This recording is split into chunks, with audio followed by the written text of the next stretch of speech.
Dockers Halftime is brought to you by Dockers Khakis, proud makers of nice pants. All right, back here for the Dockers Halftime, along with Jimmy Johnson, Howie Long, and Terry Bradshaw. I'm James Brown. The game you're watching, Philadelphia on top of the Rams, 10-0 at the half. And Terry, Rodney Pete may not be stylish, but effective. Off to a good start. Normally in the West Coast offense, one of the things you like is play action to the post. Safeties by Kevin Williams, by Toby Wright. There's the throw. Excellent throw and catch as the Eagles in the first half take the lead. There it is. Score time. What is it there? There you go. 10-0. 10-0 and 4 sacks by the Eagles defense. Dion returning to Atlanta. A little nervous in this one, Terry. Dion likes to fight in that dome. He got in a fight last year against Andre Rison, showing Bert Emanuel, hey, I'm a physical guy. Now, George out says, I got a strong arm, too. There, down. Terry Metcalf gets by Scott Case. Touchdown as the Falcons take a surprising 10-0 lead. Now, Dion, is he ready? Big clutch situation. Sanders knocks the ball down in the back of the end zone. Emmitt Smith off left tackle. Touchdown. Emmitt, 14th on the year. If you can run Emmitt, everybody has to stop him. Throw the football. Okay. Jay Novacek, touchdown reception. Cowboys now assuming control of this game in the first half, 14-10. A lot of weapons coming through for the Cowboys. Not a pretty sight there. New England leading by a field goal over Carolina. Jets in Indianapolis. Jets trailing by 14 in the third.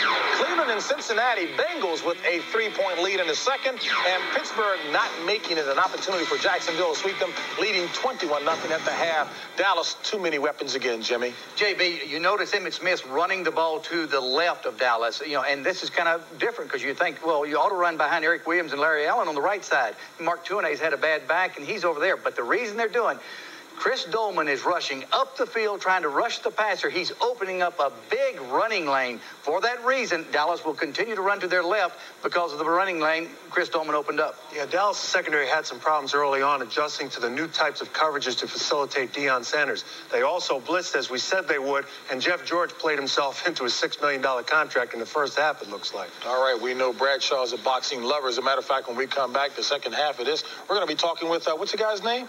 You tell him. Buster Mathis Jr. We'll do that after this. That's good. That's good. That's good.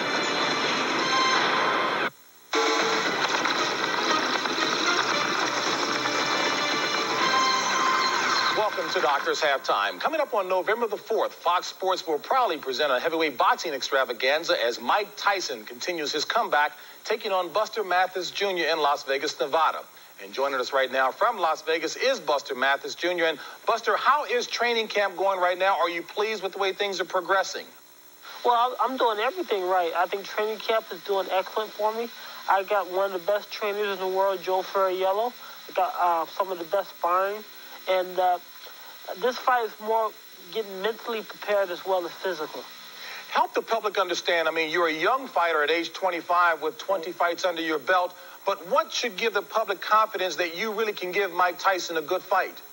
Well, I'm very confident, and when I'm going to fight Mike Tyson, I know what Mike knows. We're from the school of D'Amato, and my father was trained under D'Amato. Ferriello was trained under D'Amato, so I know what Mike Tyson is going to do.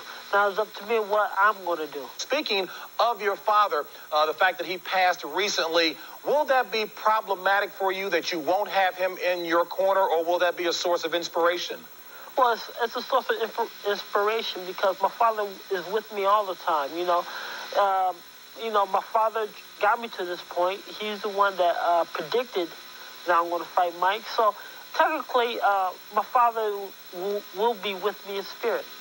Buster, clearly you know of all the Mike Tyson talk, and it seems like maybe he might be overlooking you. As a matter of fact, there's a report that Mike Tyson has a bout set with Frank Bruno for March the 16th.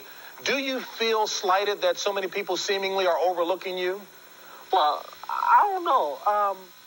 I think it's good. If Mike Tyson overlooking me, I think it's good because he's underestimating me, and I love when people underestimate me. And this won't be an 89-second bout against Mike Tyson on November 4th. I am no McNeely. I'm Buster Mathis, and I can bring it to him. And a reminder that the Mike Tyson-Buster Mathis Jr. fight will be coming to you live right here on Fox Saturday, November the 4th from 8 to 11 p.m. Eastern, 5 to 8 p.m. Pacific time. And we'll have more Doctors Halftime after this.